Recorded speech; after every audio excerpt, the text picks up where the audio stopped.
Génesis 8:22 en adelante. Mientras la tierra permanezca, no cesarán la sementera y la siega, el frío y el calor, el verano y el invierno, y el día y la noche. Bendijo Dios a Noé y a sus hijos y les dijo: fructificad y multiplicaos, y llenad la tierra. El temor y el miedo de vosotros estarán sobre todo animal de la tierra y sobre toda ave de los cielos, en todo lo que se mueva sobre la tierra y en todos los peces del mar, en vuestras manos son entregados. Todo lo que se mueve y vive os será para mantenimiento, así como las legumbres y plantas verdes os lo he dado todo.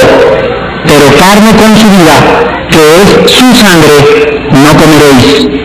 Porque ciertamente demandaré la sangre de vuestras vidas, de mano de todo animal la demandaré, y de mano del hombre, de mano del varón su hermano, demandaré la vida del hombre. El que derramare sangre de hombre, por el hombre su sangre será derramada, porque a imagen de Dios es hecho el hombre. Mas vosotros fructificad y multiplicaos, procread abundantemente en la tierra y multiplicaos en ella. Y habló Dios a Noé y a sus hijos con él diciendo: he aquí yo establezco mi pacto con vosotros y con vuestros descendientes después de vosotros, y con todo ser viviente que está con vosotros, aves, animales y toda bestia de la tierra que está con vosotros, desde todos los que salieron del arca hasta todo animal de la tierra. Estableceré mi pacto con vosotros y no exterminaré jamás toda carne con aguas de diluvio, ni habrá más diluvio para destruir la tierra. Y dijo Dios: esta es la señal del pacto que yo establezco entre mí y vosotros y todo ser viviente que está con vosotros por siglos perpetuos. Mi arco he puesto en las nubes, el cual será por señal del pacto entre mí y la tierra.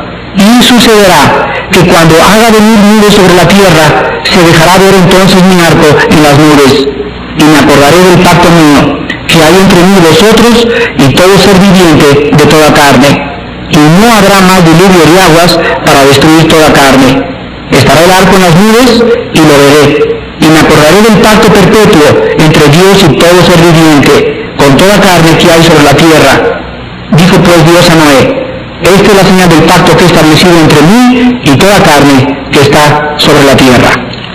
Vayamos con el versículo 22 del capítulo 28 y veamos en primer lugar en esta noche que Dios nos revela en este versículo que Él realmente tiene el futuro en sus manos. Dios mantiene el futuro en sus manos, y que todas las estaciones que ahorita están rigiendo el planeta Tierra permanecerán constantes hasta que Dios mismo intervenga. Cuando estudiamos el capítulo 1 del Génesis, recordamos que la Tierra la puso Dios en medio del Sol y de la Luna, y que la influencia del Sol y la Luna, el movimiento de rotación de la Tierra sobre su eje y de traslación alrededor del Sol, es lo que hace las estaciones del año. Son tan perfectas y tan precisas que si la Tierra se inclinara un grado a la derecha o un grado a la izquierda de su eje, no podríamos tener el clima ni tampoco la ecología que actualmente tenemos en el siglo XX. Todos los procesos naturales de la Tierra, absolutamente todos, dependen precisamente de esta constancia de la rotación de la Tierra y de su revolución solar orbital, atrayendo sobre sí misma todas las cosas que están alrededor de ella y controlando nuestros ciclos diurnos y anuales, especialmente los ciclos hidrológicos y los ciclos climatológicos. Entonces todo el clima que tiene la Tierra depende de su movimiento de rotación y de traslación alrededor del Sol. Este principio científicamente se llama un principio de uniformidad, el cual los científicos no pueden negar y que fue establecido aquí precisamente en la Biblia después del diluvio. Todas las estaciones que tenemos, el calor, el frío, la noche, son controladas principalmente por el Sol, el cual suple la energía para que todos los procesos físicos de la Tierra se lleven a cabo. Ahora veamos nosotros a continuación que dice en el versículo 2 y 3, el temor y el miedo de ustedes estarán sobre todos los animales de la tierra. Pero antes en el versículo 1, Dios bendice a Noé y a toda su descendencia, dándoles la orden que les dio Adán y Eva. Antes de entrar a esta orden que Dios le da a Noé, quiero que ustedes comprendan que el Dios al cual nosotros estamos sirviendo, el Dios Dios de la Biblia es un Dios del pacto. Voy a repetir, es un Dios del pacto. Y si ustedes estudian la Biblia desde el principio hasta el final, encontramos pactos entre Dios y el ser humano. ¿Qué es un pacto? Un pacto es un convenio entre dos partes. En una parte Dios dice, yo haré esto si ustedes hacen esto. En otros pactos, como en el pacto con Abraham, no hay ninguna condición. Es un pacto incondicional. Dios le dice a Abraham, yo te bendeciré y de tu descendencia vendré el Mesías. No habría nada que Abraham tenía que hacer para que Dios cumpliera esa promesa. Pero hay otros pactos condicionales, como el pacto adámico al principio en el huerto del Edén. Dios le dice a Adán y Eva, si ustedes no comen de este fruto, ustedes tendrán mis bendiciones.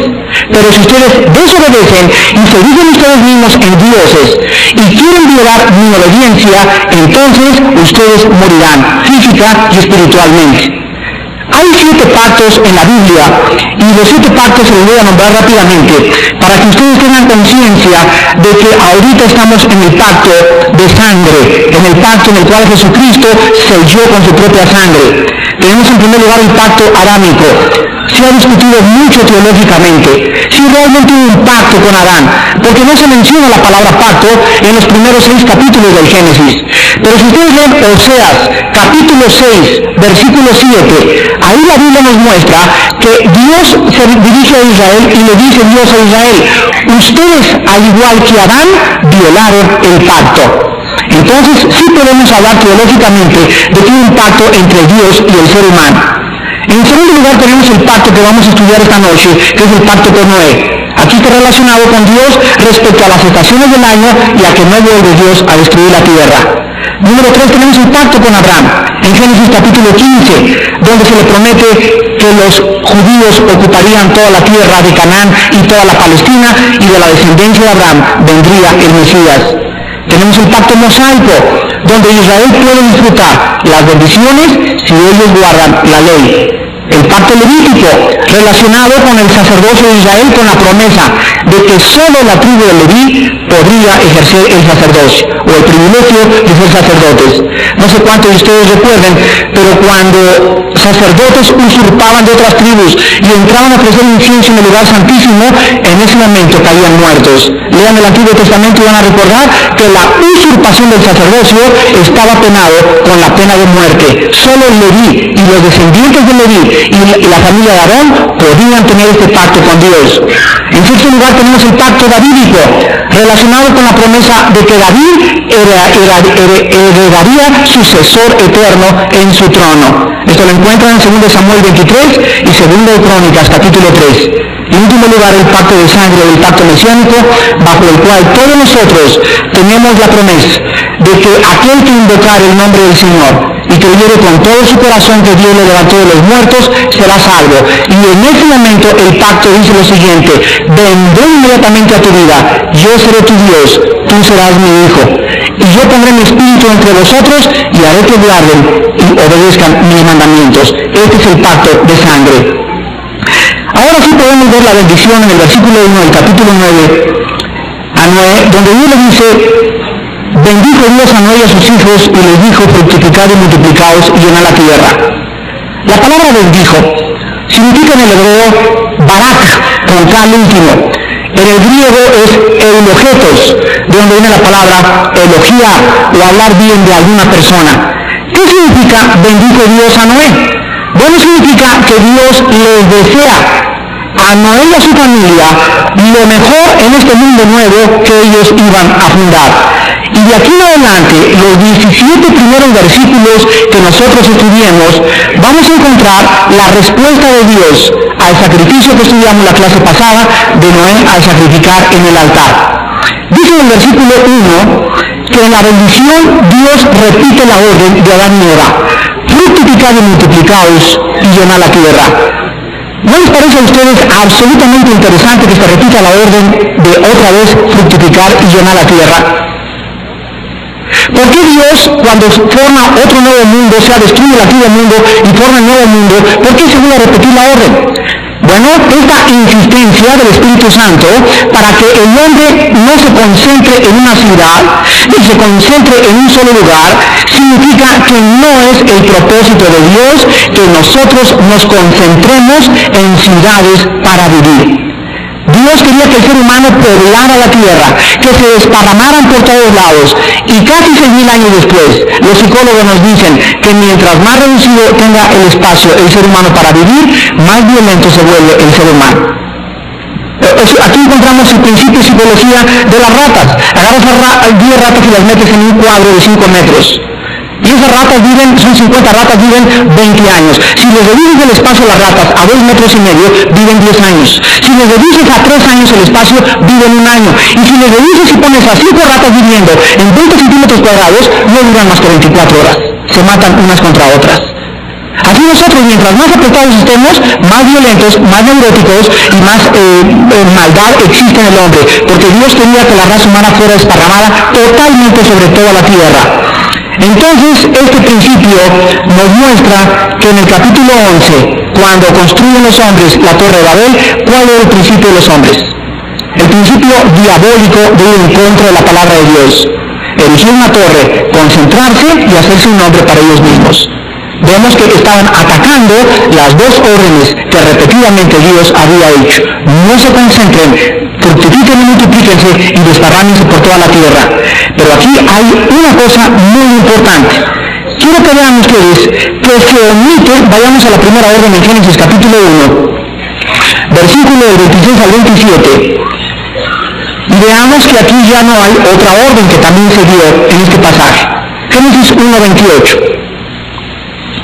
Aquí estamos con Adán y Eva, y los bendijo Dios, y les dijo: fructificad y multiplicaos, llenen la tierra.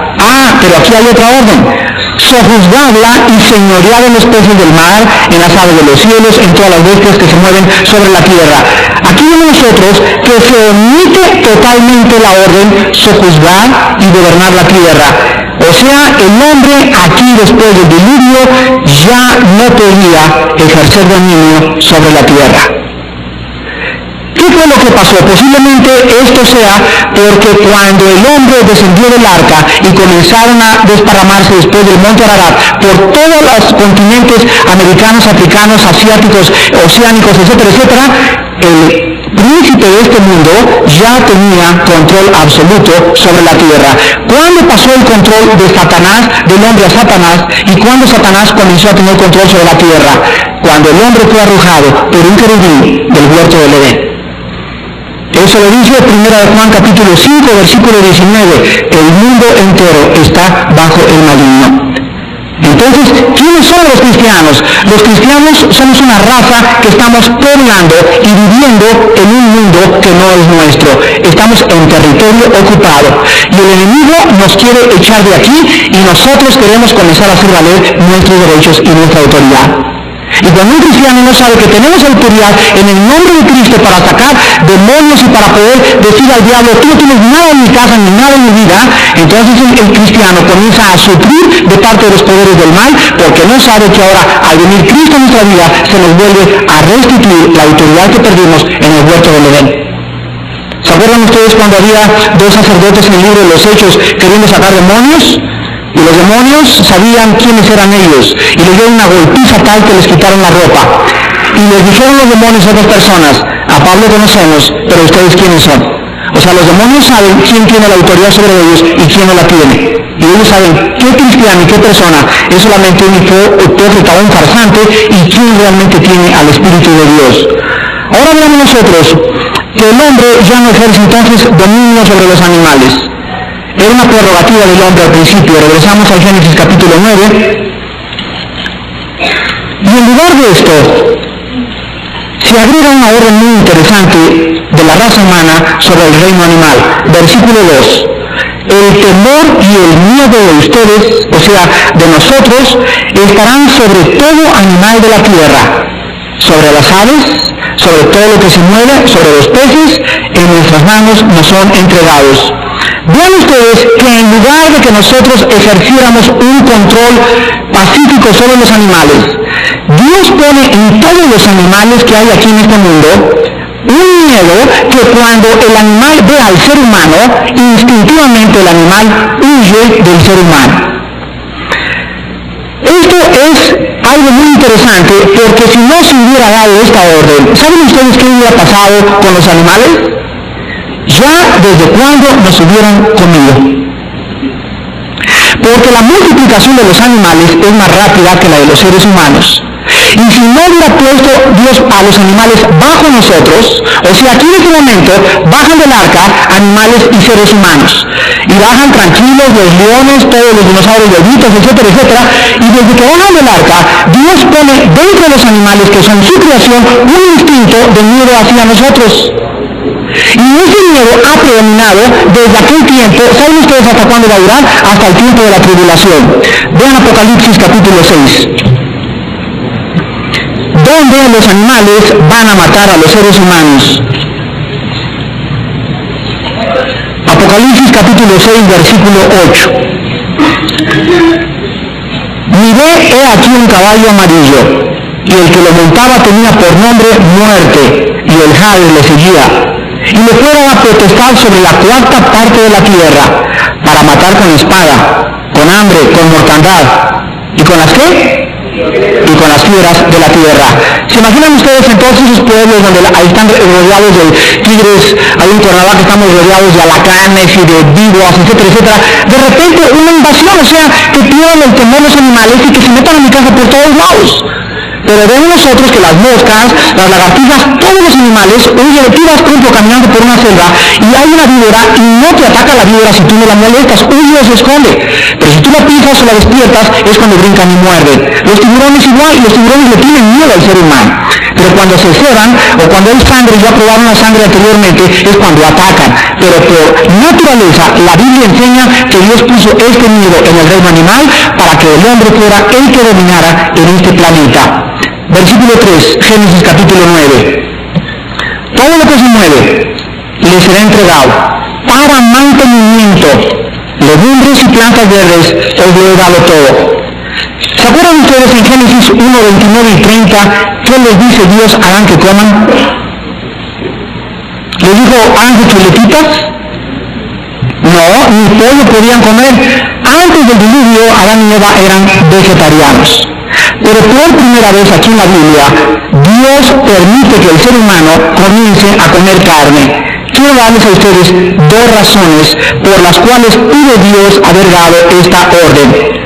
Número uno, la razón para este cambio de alimentación se pudo haber debido a que posiblemente en el nuevo mundo era el ambiente más duro para sobrevivir y se requería una alimentación más rica en proteínas, las cuales la carne animal podía proveerle al ser humano. Pero la otra es la que yo estoy más inclinado a creer.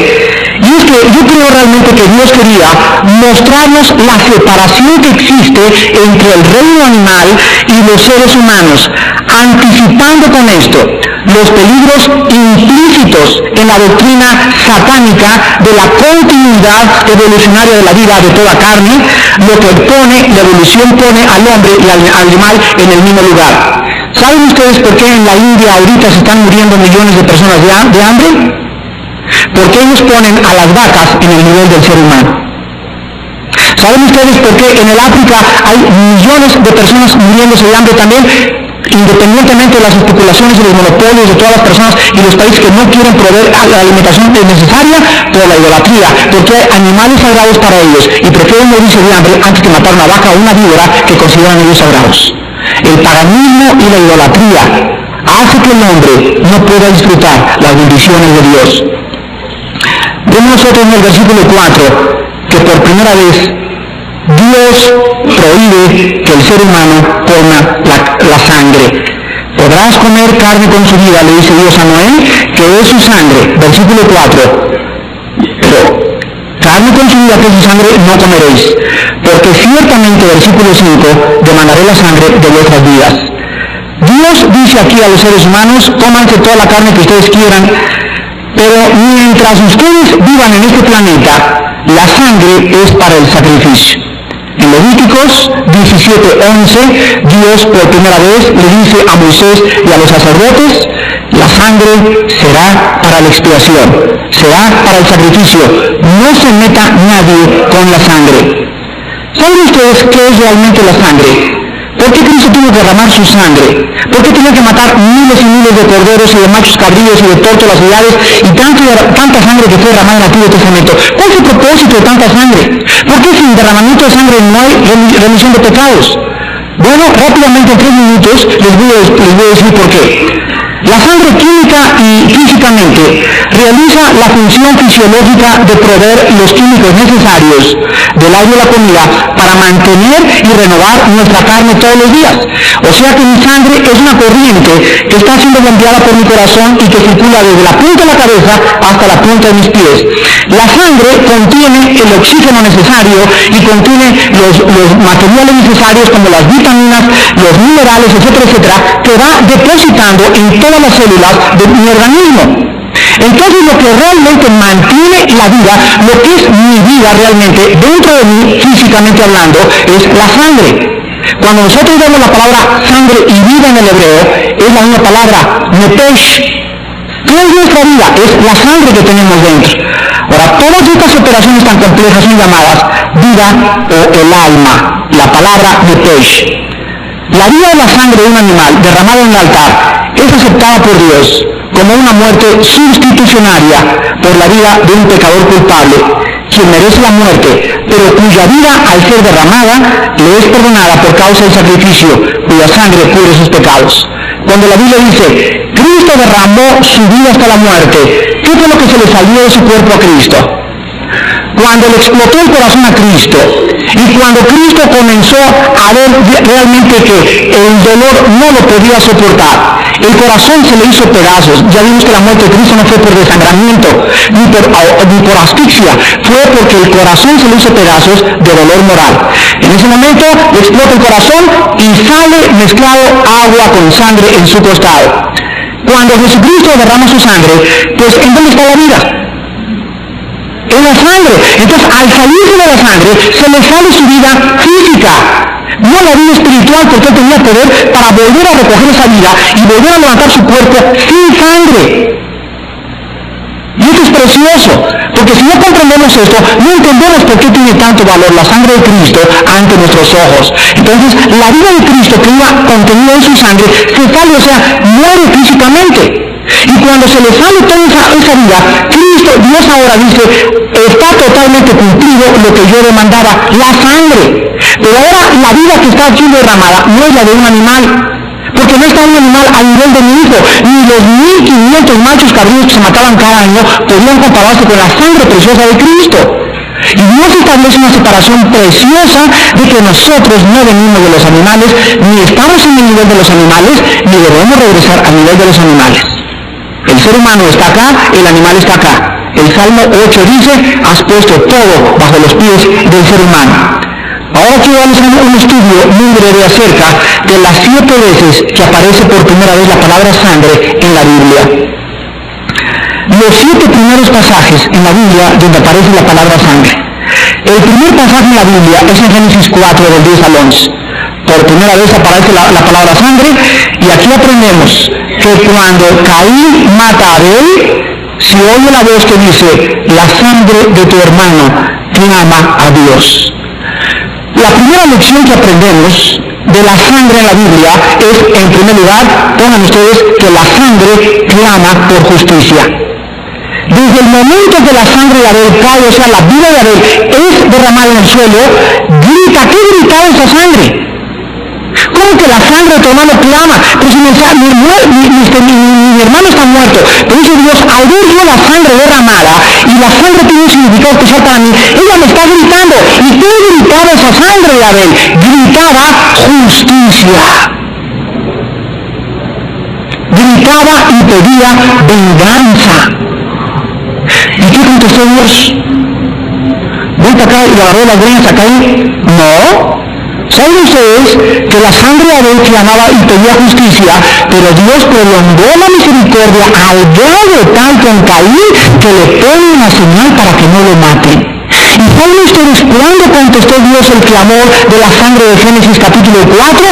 Aquí en el capítulo 4 clama por justicia y pasaron 4.000 años donde la sangre que derramaba el hombre por el hombre gritaba justicia, justicia, justicia, 4.000 años. Y hasta la cruz del Calvario Dios contesta el clamor de la sangre de Abel. 4.000 años pasaron en la misericordia de Dios, y entonces cuando Cristo muere y extiende sus brazos y se le sale su sangre, Dios contesta y dice: querían justicia, ahí está. Ahora yo he hecho lo que ustedes no podían hacer. Si ustedes creen en mi Hijo Jesucristo, les perdono toda la sangre que ustedes han derramado. Él derramaba su sangre y Dios contestaba el clamor de Caín de 4.000 años después. La segunda vez que aparece la palabra sangre es precisamente en este capítulo, en el capítulo 9, versículo del 4 al 6. Aquí aprendemos que la sangre es la vida y es sagrada delante de Dios. Número 1, la sangre clama a Dios. Número 2, la sangre es la vida considerada sagrada delante de Dios. Número 3, Génesis 37, versículo 22, 26 y 31. Aquí encontramos que los hermanos de José agarran su manto, lo matan unos chivos y unas cabras, y agarran el manto de José y lo revuelven con la sangre de los animales. Y agarran el manto y se lo llevan a su padre Jacob, y le dicen a Jacob: mira el manto de José tu hijo, ha sido matado por los animales. Aquí encontramos en tercer lugar en esta historia que la sangre del hijo es presentada al padre. Todo este proceso cuando acabemos los 7 puntos. Número 3, la sangre del hijo es presentada al padre. Número 4, Génesis 42, versículo 22. Aquí aprendemos que la sangre se demanda de quienes la derraman. Génesis 42, 22. Aquí aprendemos que la sangre se demanda de quienes la derraman. Número 5, Génesis 49, 11. Aquí en este capítulo 49 del Génesis, versículo 11, en un lenguaje poético y profético, donde Jacob, el padre de las 12 tribus de Israel, está bendiciendo a toda la tribu de Israel, menciona y dice que la ropa de Judá, quiero hacerles una pregunta antes: ¿de dónde viene Cristo? ¿De qué tribu? Muy bien, ¿qué es lo que dice? Que de la tribu de Judá, o la ropa de Judá, será lavada en sangre de uvas. La sangre de Judá será lavada en sangre de uvas. Recordemos que la sangre vino precisamente de la tribu de Judá. Aquí aprendemos que la sangre será lavada en sangre de uvas. Número 6, Éxodo 4:9. Por sexta vez aparece la palabra sangre. Aquí Moisés mete la vara al río Nilo y las aguas se convierten en sangre. ¿Qué aprendemos aquí? Que la sangre es el símbolo del juicio de Dios sobre el pecado. La sangre es el símbolo del juicio de Dios sobre el pecado. Y en último lugar, el séptimo pasaje donde aparece la palabra sangre es en Éxodo 12:13, donde se les manda poner la sangre alrededor de los dinteles de las puertas, para que cuando pase el ángel destructor, las personas dentro de la casa no murieran. La séptima lección que aprendemos es la siguiente: que la sangre protege a Israel, o que solo bajo la sangre estamos protegidos. Estos 7 primeros pasajes de la Biblia, donde se menciona la sangre, descubrimos el resumen maravilloso de todo lo que se dice después en toda la Biblia acerca de la sangre. Todo el resumen de la sangre en la Biblia es que la sangre clama a Dios. La sangre es considerada sagrada. La sangre tiene que ser presentada del Hijo al Padre. La sangre tiene que ser demandada del que la derrama. La sangre es el símbolo de las vestimentas de Cristo en Apocalipsis 19, donde dice: viene con su ropa salpicada en sangre. Número 6, la sangre es el símbolo del juicio de Dios sobre el pecado. Y número 7, la sangre es lo único que nos puede proteger. Vamos en segundo lugar, regresamos a Génesis capítulo 9, que dice en el versículo 5: demandaré la sangre de vuestras vidas, de mano de todo animal la demandaré, de mano del hombre, de mano del varón de su hermano, demandaré la vida del hombre. El que derramare sangre del hombre, por el hombre su sangre será derramada, porque de imagen de Dios es hecho el hombre.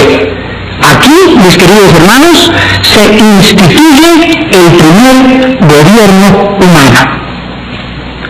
Por primera vez aquí encontramos el principio instituido de todo gobierno humano. Dios tiene a todos los descendientes de Noé ahí fundando el nuevo mundo y Dios sabe una cosa, se van a pelear.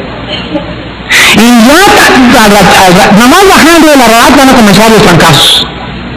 Y nomás que nazcan los hijos de los hijos y comienzan los nietos, va a comenzar una revolución. Entonces, ¿Dios qué va a hacer? ¿Otro diluvio? ¿Bajarle otra vez a cuidarse a todos? No. Dijo en Génesis que Él no iba a contender para siempre con el ser humano. ¿Saben ustedes lo que hace aquí Dios por primera vez en la Biblia? Dios le da la prerrogativa que Él tenía al ser humano de que el ser humano juzgue el crimen. Por primera vez le dice a Noé, ustedes si ven a alguien que mata a otro, ustedes maten a aquel que le mató. La ley del talión, ojo por ojo, diente por diente. Nosotros encontramos aquí la espada de Dios de la autoridad magisterial entregada por primera vez al ser humano.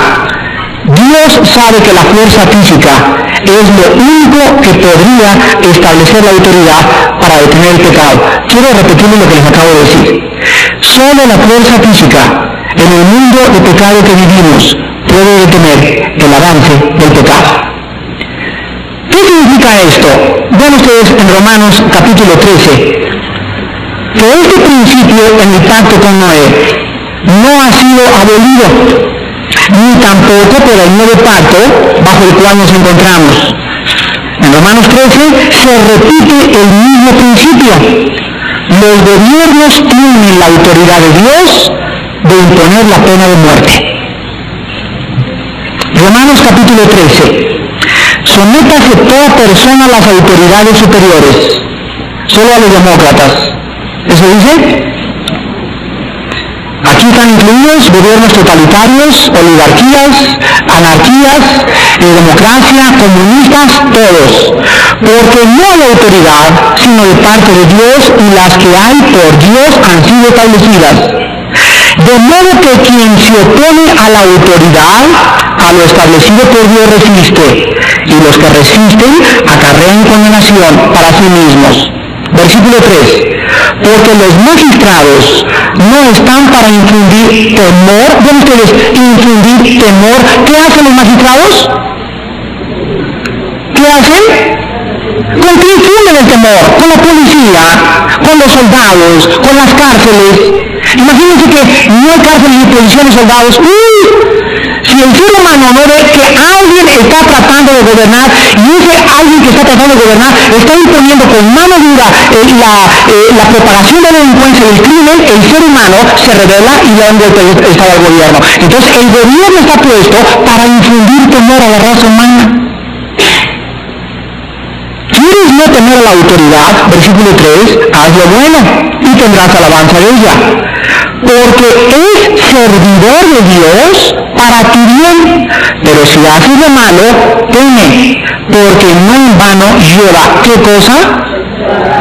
La famosa espada de la justicia y de la jurisprudencia, donde vemos que es el símbolo de todos los abogados del mundo entero. La estatua de la mujer, ¿se acuerdan ustedes? Vendada con una balanza y una espada. ¿Saben ustedes lo que significan esas tres cosas? Esas tres cosas fueron sacadas de la Biblia. Y significan que el juez o el que impone la justicia no puede ser parcial. No debe ver a quién, sino debe hacer lo que la justicia manda. Cuando un gobernante dice, pues a mis primos no los toquen, o a mí el hijo el que mató a esa persona, sáquenlo de la prisión, en ese momento ese juez no puede ser juez justo. El juez tiene que tener una venda para infundir justicia. La balanza tiene que ver y estar pesando y sopesando las dos cosas, las pruebas a favor y las pruebas en contra, para poder emitir un veredicto justo. Y la espada es la espada del juicio. Un gobierno puede condenar a alguien a 30 años a las Islas Marías, puede imponerle que lo maten en la cámara de gases, que lo fusilen, pero la espada ha sido dada por Dios a los gobiernos. Escúchenme muy bien, no al ser humano individualmente. alguien va a decir, pero Éxodo 20 dice, no matarás. ¿A qué significa? No matarás. No se está contradiciendo, porque en Éxodo 20 es una orden dada a los individuos. Dios le dice a Armando, tú no eres nadie para tomar justicia por tu propia mano. Tú no tienes el derecho a matar a nadie, pero el gobierno sí. A ver si queda claro. La palabra no matarás en el Éxodo, la palabra hebrea significa no cometerás asesinato con premeditación, alevosía y ventaja. Pero Dios le da aquí en Génesis algo que está totalmente delegado 6.000 o 4.000 años después en los gobiernos del siglo XX. Y la razón, regresamos a Génesis 9, es la siguiente. ¿Por qué los gobiernos pueden instaurar la pena de muerte? ¿Y por qué el gobierno tiene que infundir temor? Todos estamos de acuerdo en que a muchos les pasa la mano, ¿verdad? Y gobiernos que se les da la espada a la justicia se vuelven gobiernos dictatoriales, totalitarios, pero eso no es problema nuestro. Ellos van a darle cuenta a Dios, nosotros debemos estar sujetos a los gobiernos. Va a venir el día del juicio cuando Dios demandará de Hitler, de muchas personas, Castro en Cuba y otros dictadores en otros lados, porque abusaron de ese poder que Dios les entregó alguna vez. Pero mientras estemos nosotros en el gobierno de Cuba o en el gobierno mexicano y suba un dictador, nosotros tenemos que estar sujetos por causa de la conciencia delante de Dios. ¿Ha habido algún gobierno más dictatorial que los César y Nerón? ¿Qué pasó cuando Nerón mandó quemar Roma? Y le echó la culpa a los cristianos. Llegó Pedro y hizo una asamblea. Hermanos, mañana pinten las pancartas así, muera Nerón. Y vamos a salir a las calles, a las plazas y decir a la gente, exijamos nuestros derechos y nuestra justicia. Un momentito, Pedro y Pablo, un momentito. Nosotros ya no tenemos derechos. ¿Cómo si somos ciudadanos? Sí somos ciudadanos, pero antes de ser ciudadanos del mundo, somos ciudadanos del cielo. ¿Y qué significa esto? Que nuestros derechos han sido seguidos en la cruz del Calvario. ¿Me escucharon? Yo no tengo mis derechos. Pero mi esposo, no sé cómo me trata, es peor que Hitler. No tiene derecho. Señora, ningún poder les había dado a su esposo, si no fuera dado del cielo. Me cacheteó anoche. A la esposa le merecía. No es cierto. Pero de veras, si nosotros no entendemos este principio de la justicia, vamos a sufrir mucho. Cuando hay esposos sufriendo de hombres dictadores en sus casas, Dios está sobre tu marido todavía. Y Él es poderoso para obtener su mano que no te toque. Pero muchas veces estamos trayendo a nuestras vidas cosas por nuestra rebelión y la ignorancia de lo que Dios establece en su palabra.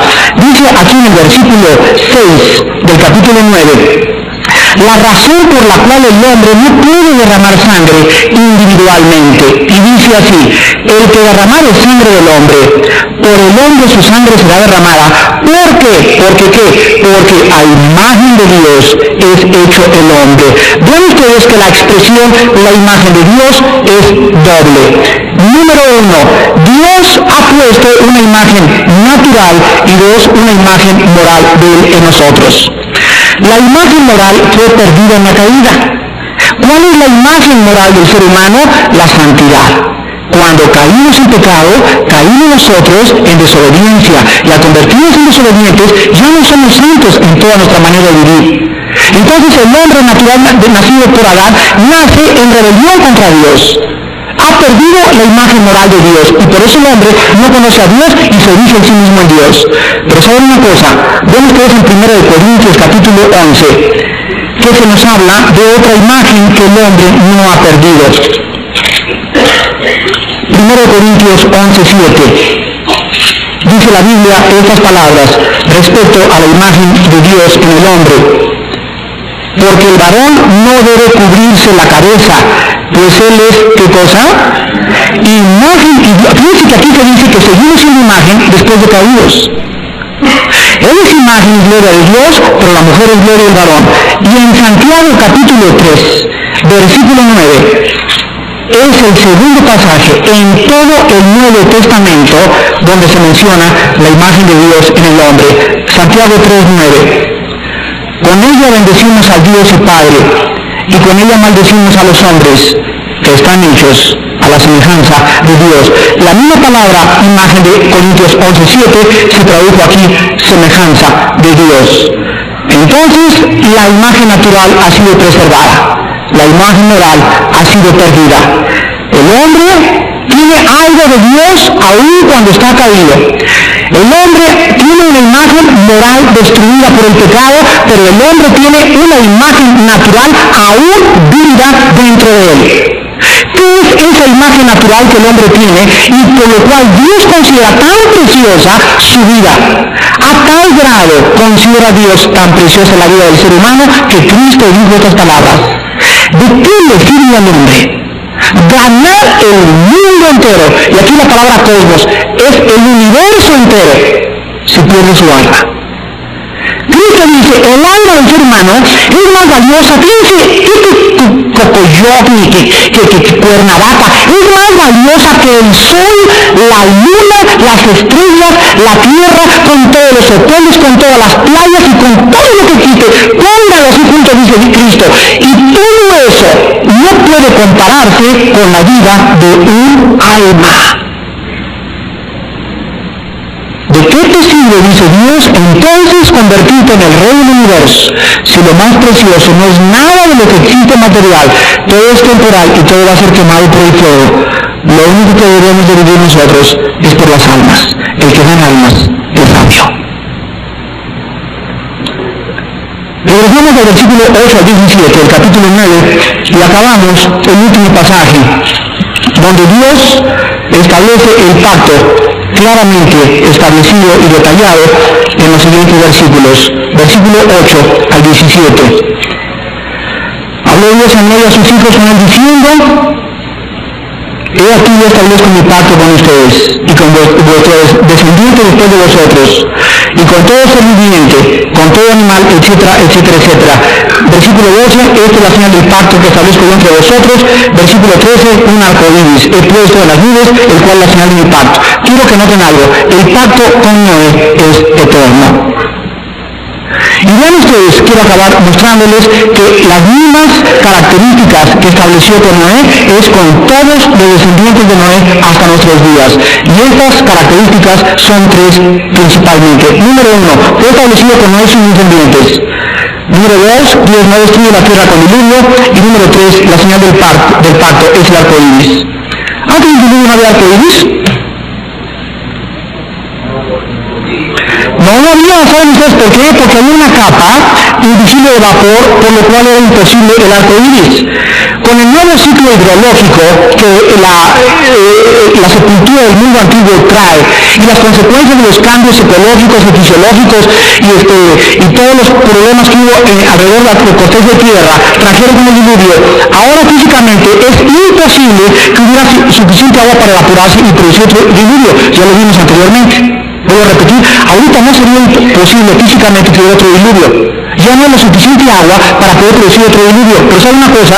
¿Saben ustedes cuándo sale el arco iris? El arco iris sale exactamente cuando la tormenta se acaba, las nubes ya no tienen agua para poder caer y comienza a reflejarse en la vastedad que existen las nubes el arco iris de Dios.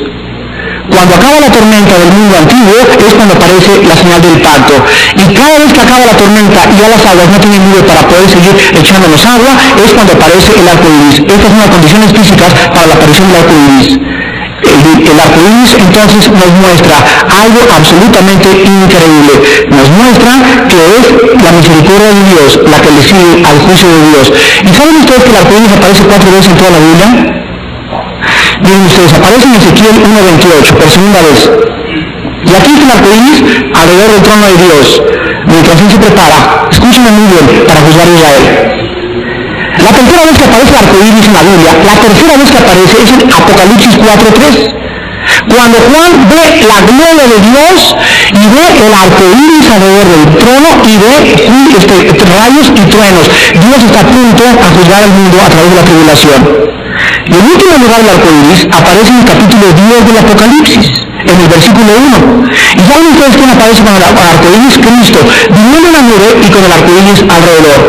Y también nos habla que Él viene a reclamar el dominio sobre la tierra. Siempre que el arco iris aparece en Génesis, en Ezequiel, en el capítulo 4 y en el capítulo 10, en los 4 pasajes, el arco iris está siempre simbolizando la misericordia después del juicio. La misericordia después del juicio. Y las 3 cosas que Dios nos muestra en Ezequiel, en Apocalipsis 4 y en Apocalipsis 10, son las que nos dice ahorita. Muchos de ustedes, mis queridos hermanos, han pecado o traen pecado en sus vidas en esta noche. Y ahorita junto a tu pecado hay un arco iris, donde Dios está diciéndote, hay tormenta en tu corazón, pero mi misericordia es más grande que tu pecado. Dios hace una cosa cuando después de que hayas pecado y hayas hecho todo lo que hayas hecho, quiero que recuerdes no solamente el arco iris que simboliza mi gracia en el Nuevo Testamento, sino que recuerdes que mi misericordia y mi paciencia es muy grande. Y no te he juzgado porque mi misericordia es más grande que mi juicio. Pero ¿cuántos de ustedes en esta noche han llegado ya al límite del arco iris? Noten ustedes que el arco iris aquí en la tierra es una mitad. No hay un principio, dice que al final del arco iris hay una olla de oro y al final también. Y por más que le busquen, nunca van a encontrar en dónde comienza y dónde acaba. La ilusión óptica que estamos viendo nosotros es más fuerte que la realidad. Bueno, pues de la misma forma hay muchas personas que están tratando de encontrar la justificación de sus pecados. Y para el pecado no hay racionalización ni justificación, hay confesión y arrepentimiento. En esta noche, Dios te pide que te arrepientas de tus pecados y que reconozcas que así como no puedes encontrar en dónde comenzó ni en dónde acaba la gracia de Dios, sin embargo tiene un final. Y en Apocalipsis el arco iris aparece entero, en Génesis aparece la mitad, pero en Apocalipsis aparece entero totalmente. ¿Y saben ustedes cuál es la diferencia entre la parte parcial y la parte completa del Apocalipsis? Y cuando sale al cielo, el arco iris está completo porque el hombre ya está hecho completamente santificado delante de Dios. Y como Dios sabe que aquí no vamos a cumplir esta parte del pacto nosotros, por eso mandó a su Hijo a morir por nosotros en la cruz de Calvario. Para mostrarnos su misericordia y para que supiéramos que cuando pecamos hay perdón en la sangre de Cristo. Y lo único que tienen ustedes que hacer es decirle en esta noche, Padre, perdona mi pecado. Porque si tú no lo confiesas, la misericordia de Dios llegará a su final y su juicio te alcanzará. Porque su juicio es más grave todavía que su misericordia si te alcanza el juicio. Y en último lugar vemos que es en Hechos capítulo 15, que se repite también el no comer sangre en el Nuevo Testamento.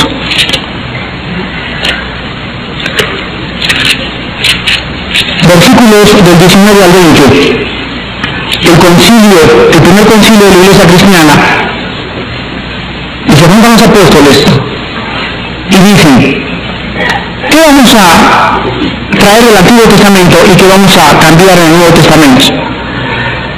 Y en el versículo 19, la solución es por lo cual yo juzgo que no se inquiete a los gentiles, que se convierten a Dios, sino que se les escriba, que se aparten de las contaminaciones de los ídolos, de fornicación y de ahogado y de sangre. El Nuevo Testamento se nos sigue repitiendo. El arco iris es hasta que el Señor venga. El no comer sangre es hasta que el Señor venga. Y la autoridad de los gobiernos es hasta que el Señor venga. Las 3 características del pacto de Noé han sido trasladadas al Nuevo Testamento. ¿Ven ustedes cómo podemos nosotros saber qué es del Antiguo Testamento aplicable al Nuevo y qué cosa ha sido abolido por la ley? El otro día llegó un señor y me dice, bueno, mire, yo soy sabático y Dios instituyó el sábado como algo eterno por descanso. Y dije, bueno, también entonces ustedes deben seguir matando todos el sábado en su iglesia. Hola, no, ¿por qué? Porque también lo instituyó como algo eterno. Entonces, ¿por qué no lo siguen ustedes haciendo? Me preguntó y le dije, porque ahora la sangre de Cristo es más preciosa que la sangre de los toros y de los machos cabríos. ¿Y qué es lo que ha ocupado el sábado? Dije, ahora, dicen Colosenses capítulo 3, ya nadie los juzgue en comidas o días de fiesta, o lunas nuevas o días de reposo. ¿Por qué? Porque ahora el sábado es todos los días. Y cuando nosotros no podemos conciliar el antiguo con el nuevo y ver qué cosa sigue vigente, nos convertimos en legalistas. Y luego dirán, hermanos, ahorita en esta época, pues no es permitido celebrar la Navidad. ¿En dónde dice? Es que el cristiano no debe poner arbolito en Navidad. ¿En dónde dice en la Biblia? La Biblia dice, ya no juzgues días de fiesta, días de luna nueva, etcétera, etcétera. Halloween tampoco, no, Halloween sí. ¿Cuál es la diferencia? La diferencia está en que una cosa está recordando a Cristo y no importa que no haya nacido el 24, no importa que haya nacido, la cuestión es aprovechar un día para ensalzar su nombre, y la otra es que tiene su origen en el paganismo, en las brujas, en los demonios, en los vampiros, en las calabazas y en la bruja Brujilda, etcétera, etcétera. Entonces, cuando comenzamos a estudiar así la Biblia sistemáticamente, podemos trazarla bien, para no avergonzarnos de trazar bien la palabra de verdad. Entonces, vamos a concluir diciendo que el pacto con Noé se repite en el Nuevo Testamento. ¿Por qué? Porque el arcoíris es hasta que Él venga. Siempre nos recordará su misericordia y su gracia después de la tormenta y del juicio. Número 2, las autoridades romanas siguen teniendo la prerrogativa de instituir la pena de muerte. Si ellos deciden y forman un gobierno y vamos a tener pena de muerte, es bíblico absolutamente que lo hagan. Y número 3, el no comer sangre permanece en el Nuevo Testamento del Antiguo Testamento, porque es algo eterno. ¿Por qué? Porque la sangre es sagrada durante todos los siglos de los siglos delante de Dios. Quiero acabar echándoles una adivinanza. ¿Saben ustedes, mis queridos hermanos, que va a ser lo único en el cielo que nos encontremos que hizo el hombre? Muchos ya se lo saben. Otra vez la pregunta. ¿Saben ustedes qué va a ser lo único que vamos a encontrar en el cielo cuando digamos que ha hecho el hombre? Lo único en el cielo que el hombre hizo, las huellas en las manos de nuestro Señor Jesús, las heridas de sus manos. Es lo único que nos va a recordar lo que nosotros hicimos. Y esas huellas, dice en Apocalipsis, en el capítulo 5, que aparece Cristo como el Cordero de Dios, y dice la palabra griega como inmolado, o sea, con las mismas huellas. Las huellas de Cristo son por todos los siglos de los siglos de los siglos. Jamás dentro de millones de años se le van a borrar a Cristo, son eternas. Y esas huellas siempre hablarán a nosotros por los siglos que vengamos y reinemos con Él de la misericordia de su sacrificio, que es un sacrificio que fue eterno. Porque esa sangre que derramó Jesucristo fue la vida misma del unigénito Hijo de Dios.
Every little thing related to you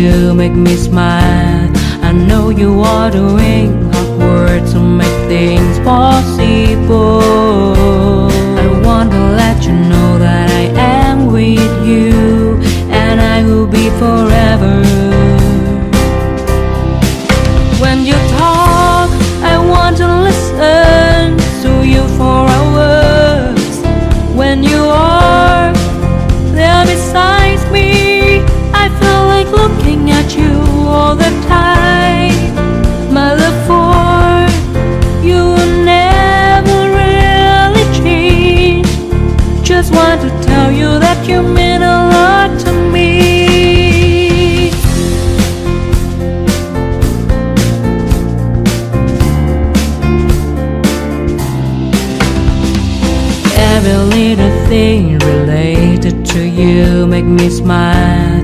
I know you are doing hard work to make things possible.